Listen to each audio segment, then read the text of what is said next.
Hello everyone. If you like what I'm doing here, please consider subscribing, liking, and commenting. It would really help the channel out quite a bit. Thank you very much. The CBS Radio Mystery Theater presents...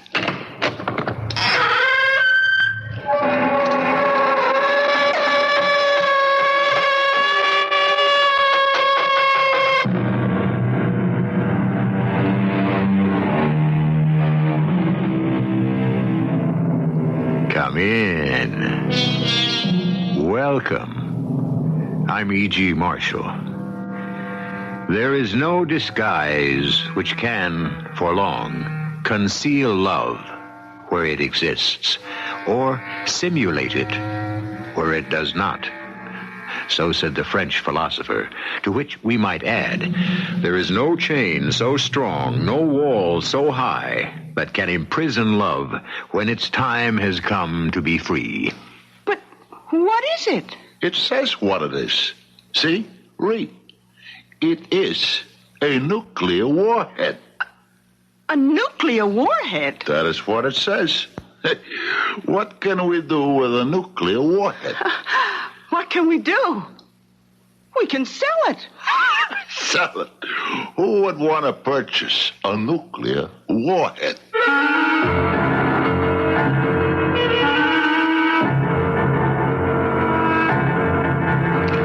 Our mystery drama, A Drink with Dionysius, was written especially for the Mystery Theater by Sam Dan and stars Fred Gwynne.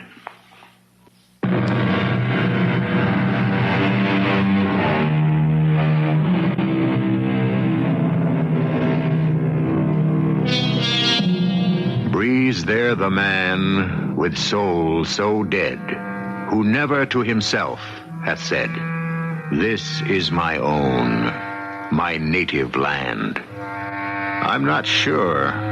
These seem to be such cynical, skeptical times, so alien to honest sentiment, so impatient with the traditional values. But perhaps it's all a pose. Perhaps underneath, as the songwriter said, every heart beats true under red, white, and blue. Well, our mission today is to examine the heart of a most unlikely patriot, one Sprinkles Magoon, and his story shall be told by a man who is both his best friend and his worst enemy, Detective Sergeant Francis K. Flummer. I wouldn't say I was Sprinkles' best friend, and since Sprinkles himself was his own worst enemy, I'm going to fall short there, too. What you could say, without fear of favor, is that Sprinkles was a crook, and I'm a cop. So from time to time, we'd meet in the way of routine business. Hello there, Sprinkles. I do not believe we are acquainted. How you feeling? I don't know anything. What's doing? I have not heard anything. I have not seen anything. All right, Sprinkles, how are they treating you? Nobody has ever treated Sprinkles Magoon. He always pays his own way. And now, if you will be so kind as to excuse me, I cannot afford to be seen in public chattering with the Polizei. That is the German language for the cops. And so it will go. You knew Sprinkles was doing this and that, here and there, now and then. But he really wasn't bothering anybody too much. After a while, in the department, you learn that as far as certain things are concerned, it's best to live and let live, if you know what I mean. Well, anyhow, one night, I'm sitting at the desk, looking at the clock on the wall and the snow on the sidewalk, hoping that nobody's going to do anything bad to somebody till after midnight, at which time my relief will have to handle it, when the phone rings. Flummer. Flummer? Yeah, this is Sergeant Flummer. Sergeant, it is me. Who? Me. Who are you? This is Sprinkles. Sprinkles Magoon. Oh, Sprinkles. What's up? Hey, Sprinkles, you still there? Yes, I am present. It is just... It is just what? It is just... I am wondering. Wondering? About what? I am wondering if I am doing the right thing. In what connection? In this connection. Talking with the gendarmes. What? That is the French language word for the cops. Well, what do you want to talk about? Would you like to come up here? Why? Why? I believe I may have killed somebody. Sprinkles. Therefore, can you come right over? I'm on my way. I thank you. Hey, wait a minute. Where are you, Sprinkles? Yeah.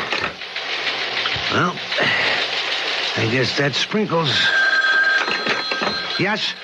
I believe I neglected to give you a vital piece of information. Yeah, Sprinkles, where are you?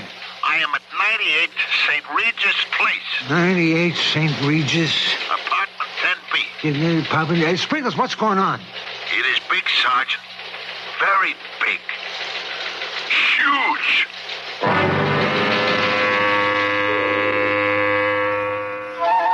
St. Regis Place.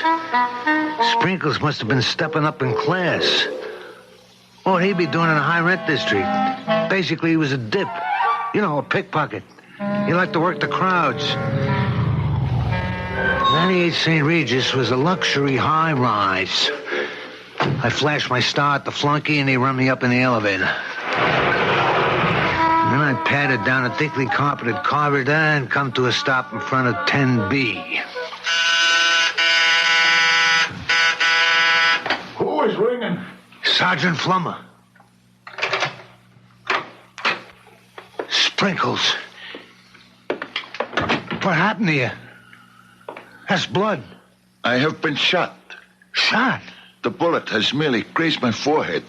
You should see the other guy. What other guy? He is resting behind the couch. Hey, he's dead. Oh, yes, he is dead. And, you killed him, Sprinkles? Yes, you could say I was the instrument of his departure. You killed him? And here is the gun. Now, look, Sprinkles, this ain't your style. Well, have you ever heard it said, the leopard will change his spots? Yeah, but that's for leopards, not for pussycats like you. You do me an injustice, Sergeant, if you will not believe I ventilated Mr. Cheery Beery. Who? Mr. Cheery Beery. Oh, for crying out loud, Sprinkles. You mean I'm going to have to arrest you for murder? I do not know what else you can do. Murder? How could you get mixed up in murder? I did not know it would come to this. But you're a pickpocket. And a good one. I can no longer earn an honest living as a pickpocket. I'm a victim of progress. What's that? Pity the poor pickpocket. He is obsolete. I am the victim of what is called the cashless society. The cashless society? Sure. There is no longer any cash walking around the street. You lift the wallet, what do you get? Credit cards, traveler's checks. Oh, yeah. I cannot live on little plastic cards now, can I? No, I guess not. But you still haven't told me why you had to shoot this Mr. Cheery Beery. Yeah. It is a long story. Sprinkles, you better let me hear it. Just start at the beginning. Yeah. The beginning. You could say it all began when this female individual, whose name I shall not reveal, but shall refer to as Boston Sadie, encountered me in the saloon, which I shall likewise not identify, but which shall hereinafter be known as Frisco Charlie's. Well, look who we got here. Sprinkles Magoon. Sadie. Boston Sadie. In the flesh. You have added a generous amount of that, Sadie. Married life must agree with you. No, it don't. Oh, I am truly sorry to hear that. Look, Sprinkles, I got a little proposition. Interested? Why, Sadie, I thought you were turning honest. Yeah, so did I. You know, the little cottage in the country, the roses climbing over the fence, and the whippoorwills. What's the use? Oh, I am indeed sorry to hear that there is a sour note in the symphony of your happiness. I thought I was marrying a civilian. So, didn't you? No, I married a thief. A thief? I was under the impression that Elwood was an upright, legitimate member of society with a job. He's not an honest thief like you and me and the rest of us. He's the worst kind. The worst kind? He's a closet thief. Oh? He wants to steal, but he don't have the nerve. Oh, that is bad. Oh, I thought it'd be a new life for me. But on the wedding night, he said that he was... Sadie, are you sure you would like to discuss this intimate matter with me? He said, darling, I have a confession to make. Are you sure you want me to listen? He said, dearest, I want you to show me the ropes. He said that? Yeah, all my life, he said, I always wanted to be a crook, but I didn't know how. Please, my dearest, teach me. And did you? Oh, there when all my dreams are going straight. But when you love a guy... Oh, yeah, love. I said to him, Angel, you can't just go out and become a thief, especially at your age, 35. True. If you possess the calling, it shows itself in early life, like ballet dancers, violinists. Yeah, I said, what do you want to be? A safecracker, a pickpocket? You gotta first become an apprentice. That is the truth. You gotta work and study day and night. How I remember. But if that's what you want, I guess I can support us while you learn. And just where is he attending school? Oh, he don't want to quit his job. Oh, but How can I quit the job, he says. I got vacation, sick leave, hospitalization, and in 20 years I get a pension. Well, those are extremely powerful arguments. But he ain't happy. So, what is going to take place? Well, I figured out how he could get some action in the place where he works. Hey, good thinking. And just where is he employed? On an army base. Wait a minute. I do not understand. What is there to steal on an army base? Cannons? No, but you're close. Close? Pistols. Oh. Well, Oh, what do you say, Sprinkles? what do I say? I say, regretfully, no thank you. 45 caliber automatics. I am allergic to firearms. I am a peaceful citizen. Plenty of guys are in the market for a nice, new, shiny 45 caliber automatic. I just remembered I have this appointment. Oh, see? come on. You don't have no appointment.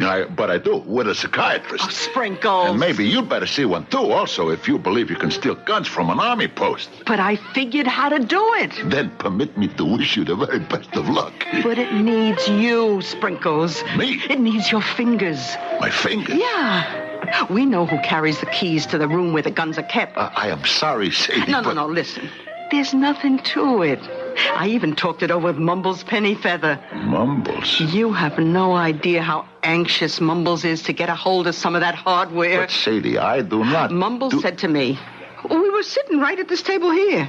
He said, you know who'd be right for a job like this? Sprinkles Magoon. Mumbles, he's always had an exaggerated estimation of my talents. Sprinkles, your end, I guarantee, $5,000. $5,000? I used to pick that up in a good week, Sadie. Look, it's waiting for us in a carton in that army storeroom. It's packed with 45 caliber pistols. How do we get it out of there? You don't worry about that. You just get the keys. What are you telling me, Sprinkles? You got yourself into a caper to knock off some pistols from the army? They do have a lot of them, Sergeant. You know, you would think with all those atom bombs and all, they would not require any more small firearms. However... Never mind that. Did you actually steal the guns? Yes. How? I don't know. I only know what I did. And what did you do? I stole the keys. The keys. Yes, no matter how carefully and closely guarded an object may be, there is always the key that opens the lock, that secures the door. Therefore, one must also carefully guard the key. It also follows that one must also carefully guard the person who has access to the key. And one must also carefully guard all those who, what you see where this goes? Somewhere there has to be a weak link. There is. And the chain snaps in Act 2.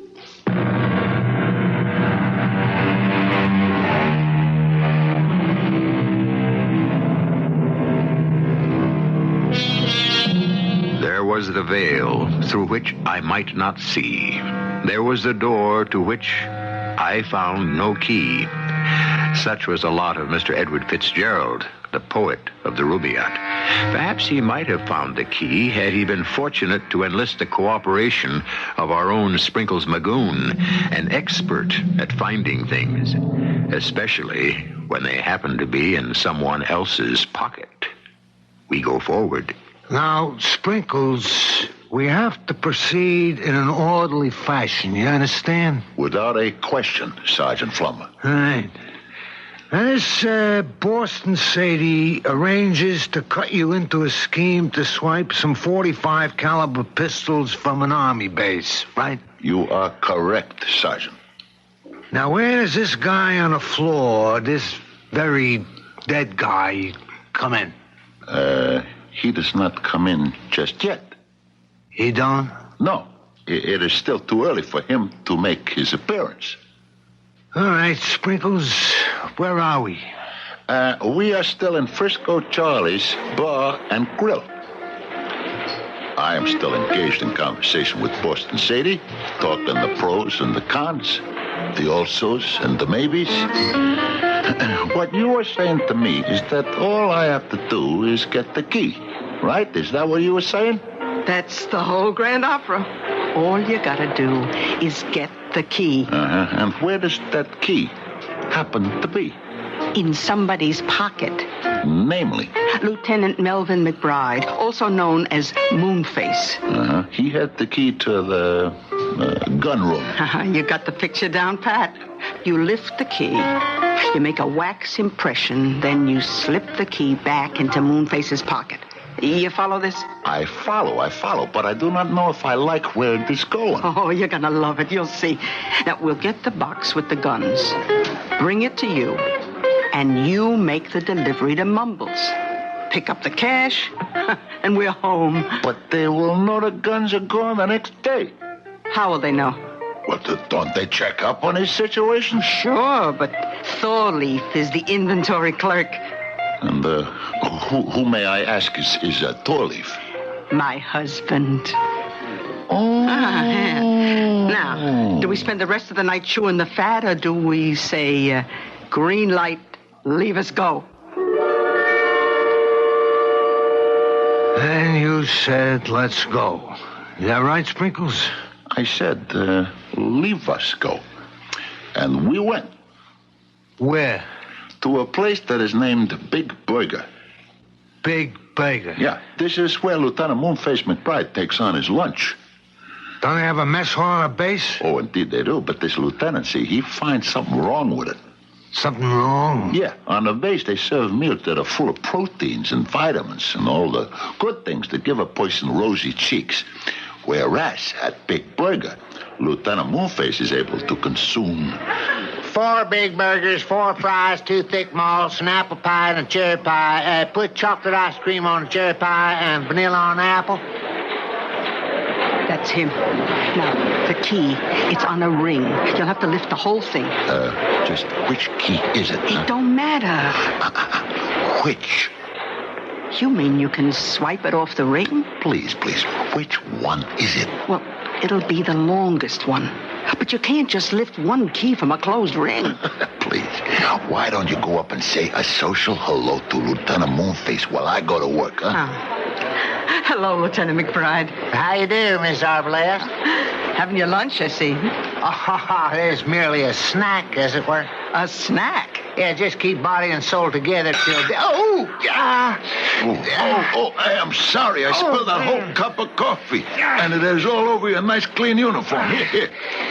Let me take this napkin and... No, it's all right. No. It is not all right. We must wipe away all of this. I'll have it clean. My burgers and fries are getting cold. I shall have you clean in no time at all. And my ice cream is getting warm. There.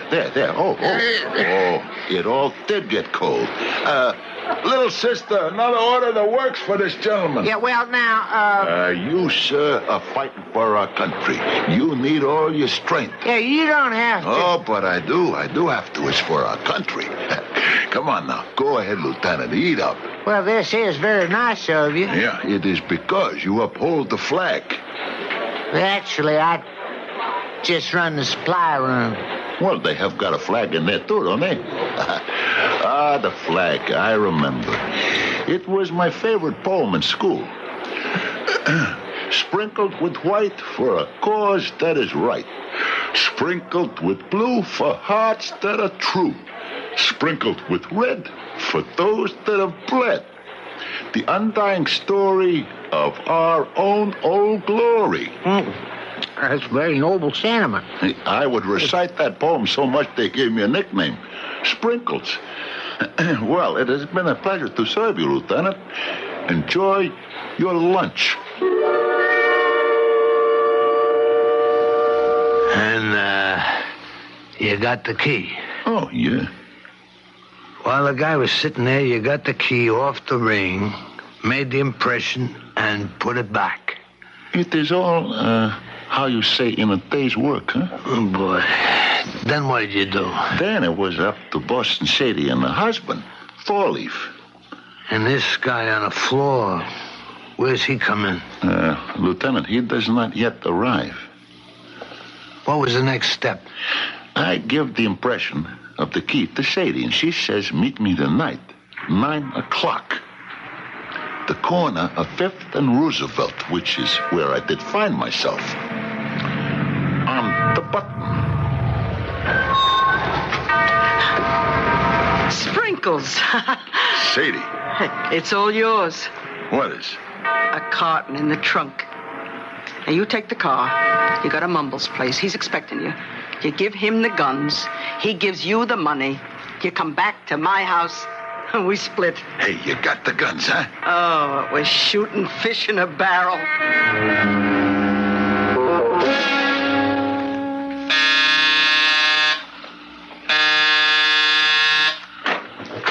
Yeah, who'd you...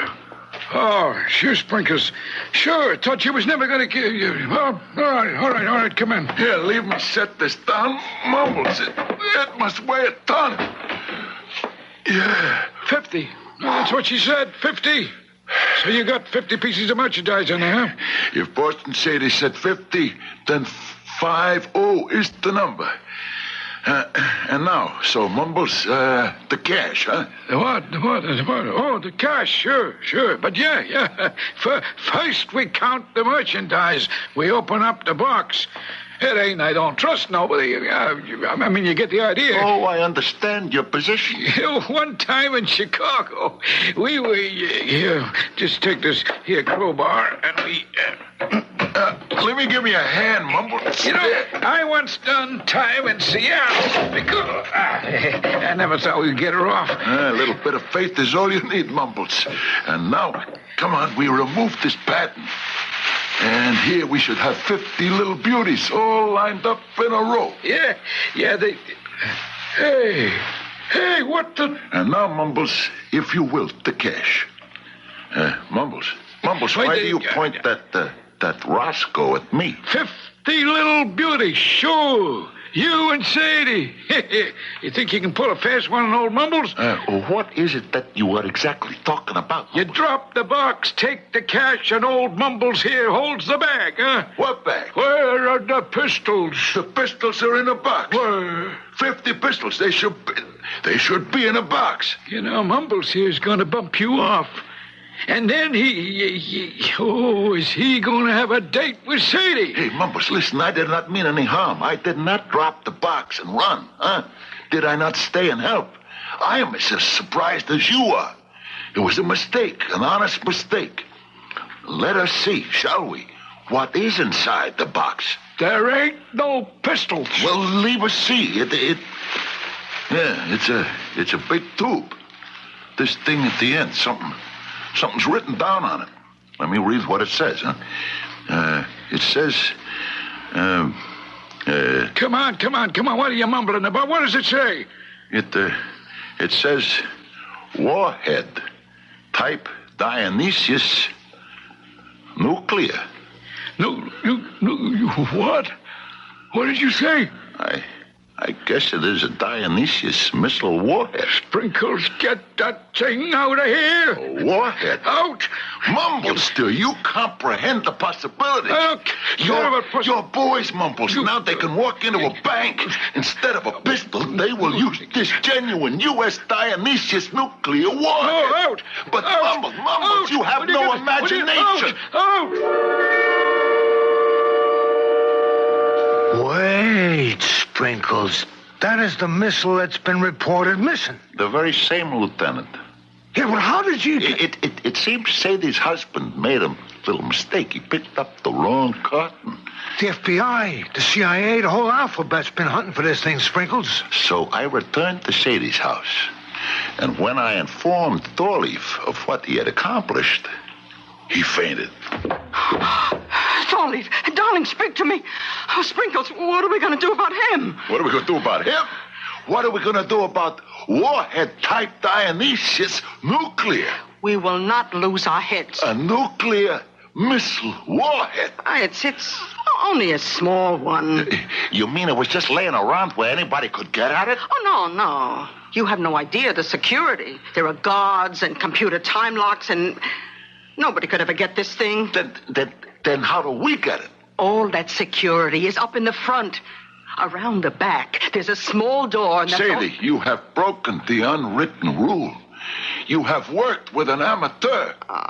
What could I do? I'm in love. It meant so much to him. But wait, look. We could have an even bigger deal. Yeah, it's a chance to make the biggest score of all time. And to what kind of score are you referring? We'll sell the warhead. Oh, yeah. You maybe know a fence who will purchase a nuclear warhead. Why, it'd be worth $1 million. No, Sadie. Leave me inform you as to our immediate course of action. Wait, Sprinkles. We shall take the warhead back to the Army base and leave it on the doorstep like it was a newborn baby. Look, Sprinkles, you gotta listen to me. Did I not already listen to you? Were you not gonna steal 50 pistols for us to... This time we're gonna make a fortune. I do not think so. We are gonna sell this warhead. And I know who would want to buy it. You do? I know just the customer. I know just the right customer.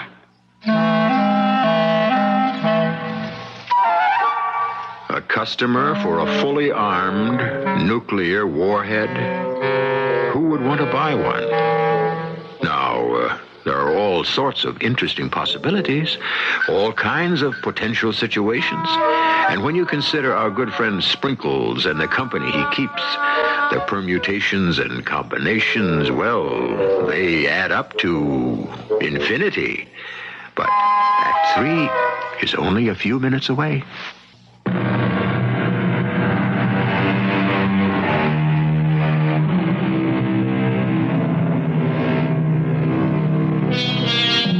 There is no substitute for hard work, said Mr. Thomas Alva Edison. And of course he was right. Those who choose to chase easy money soon find themselves working harder and harder to catch it. And somehow it just keeps eluding the grasp. As Mr. Sprinkles Magoon, our protagonist, has discovered. I know who'll buy a missile. Who?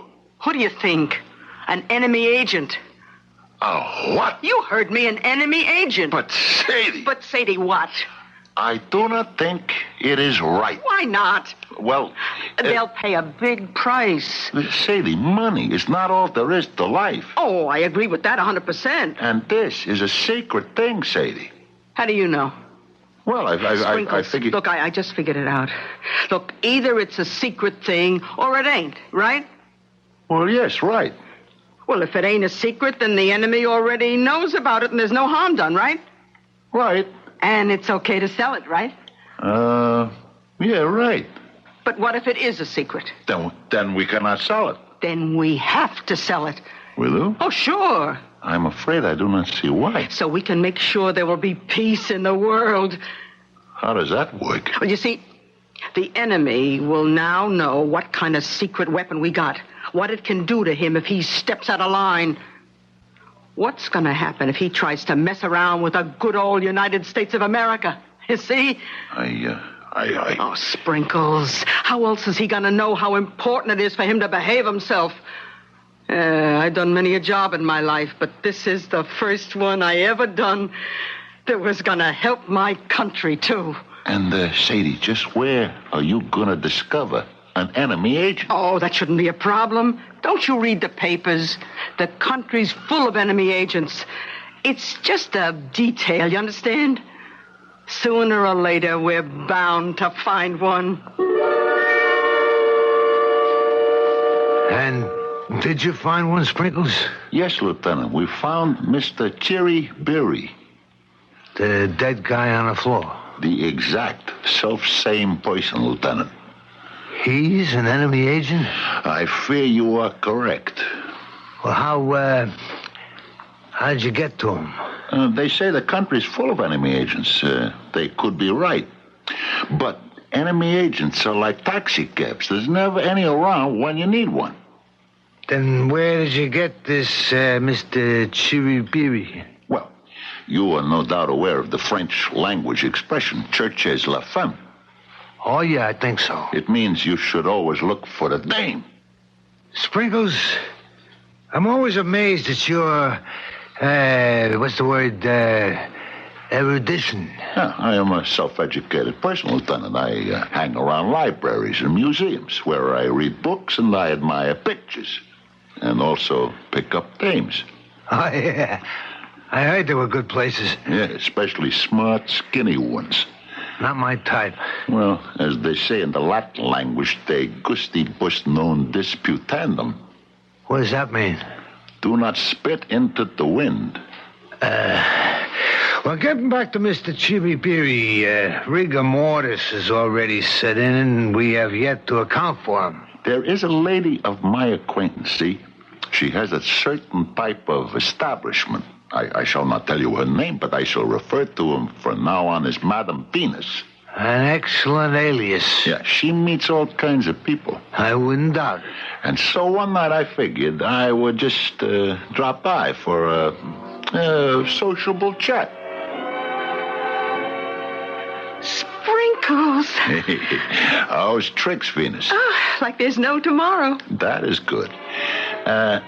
Venus, you could do something for me. Sprinkles, honey, all you have to do is name it.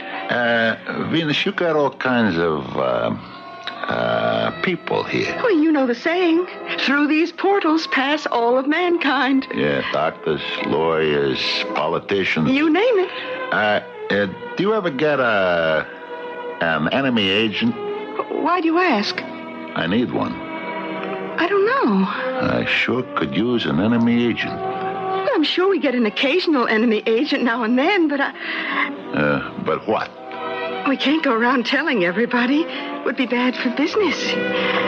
You'd be surprised who comes in here. But you wouldn't be telling everybody, just me. Oh, I'd like to do it, Sprinkles, but... Venus, I'm not asking this for myself. No? It is for the good of our country. Oh, well, that's different. I'll notify my associates here, and we'll see who we can turn up.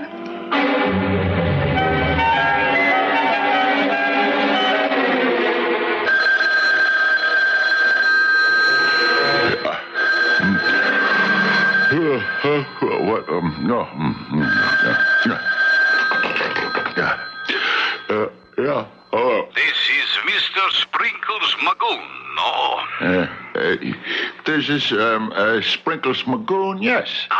We have connected. Hey, do you know what time it is? It is 3:30 a.m. What is it you want? I am the person you have been looking for. The person... Does the name Madame Venus mean something to you? Yeah, sure. And do you have something for me? I would have something for you if you would have something for me. I understand. One hand must wash the other. What have you got? I have got a nuclear warhead. What kind of nuclear warhead? A U.S. nuclear warhead. Is that not sufficient? No, we have so many. Tell me what one you have, and I shall see if it is worth my time and trouble. The one I have is called the Dionysius. The Dionysius. Are you sure? That's how it's labeled. Now, how much you gonna pay for it, huh?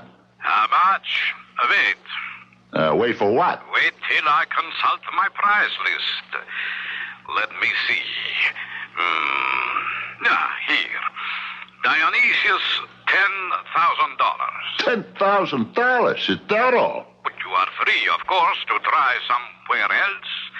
But you will find that we pay top price. But it is worth, it should be worth a lot more than My that. friend, this is not a seller's market. I am not sure. Mr. Sprinkles, bring here the merchandise. We will have a glass of wine. We will talk, and we will see. Okay. You come to 98 St. Regis Place, apartment 10B.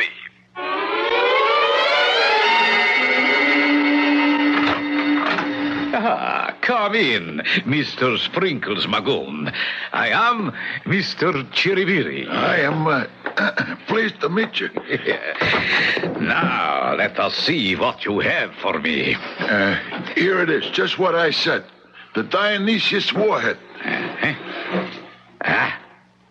So, yes, the Dionysius warhead. It is excellent. Excellent. Good. Now that you see the merchandise, let's talk money. We agreed on 10,000, yes? No. You said 10,000. 15. 20. Too much. It is not your money. True, but I must not exceed my budget. You give a little, I will give a lot. Leave us make it 17.5. My soft heart, it will be the death of me. Sold, my friend. You have done well for yourself. Cash. Yes, of course.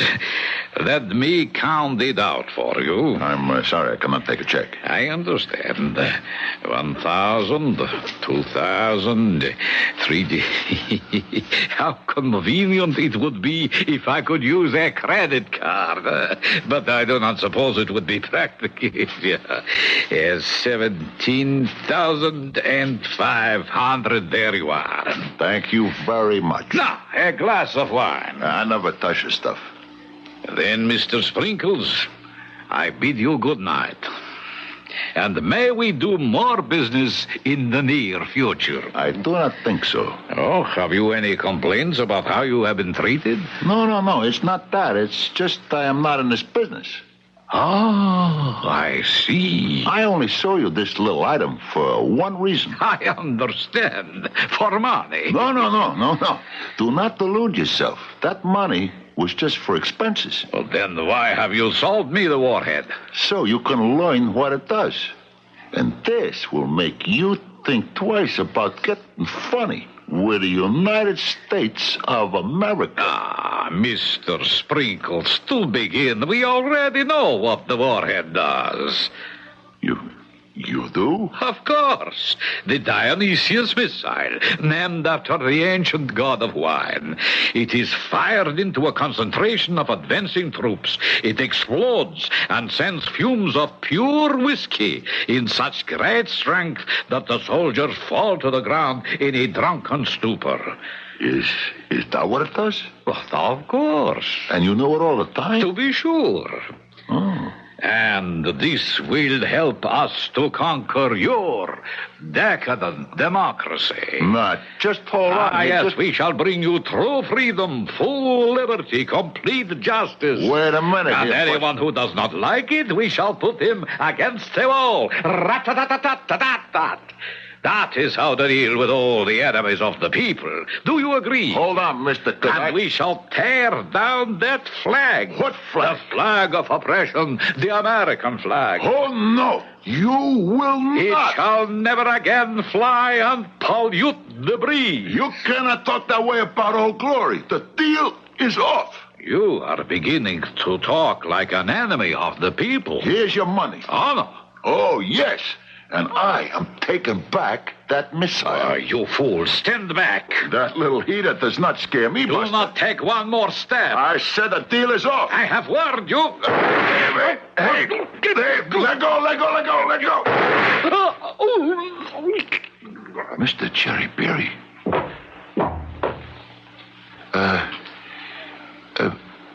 Mr. Cherryberry.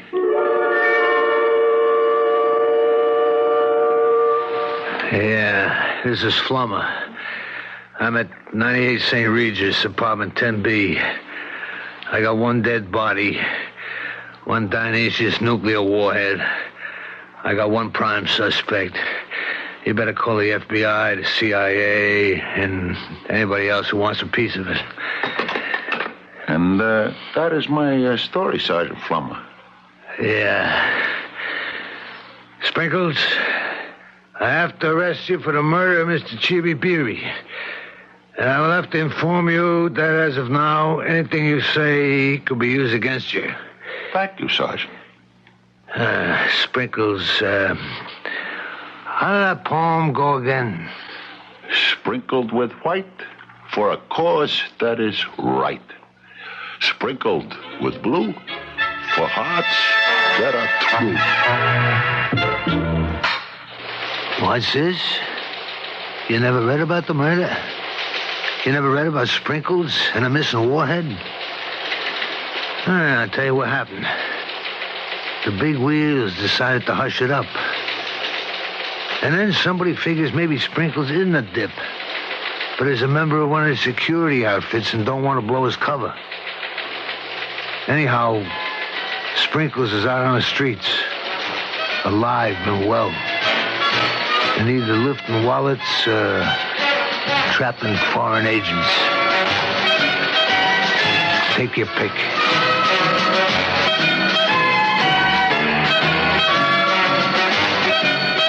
And what do you think? Me? I don't know. It could be either of the alternatives that Lieutenant Flummer suggests, or it might be a third. Who knows? One thing and one thing only is for sure. I shall be back in just a short while.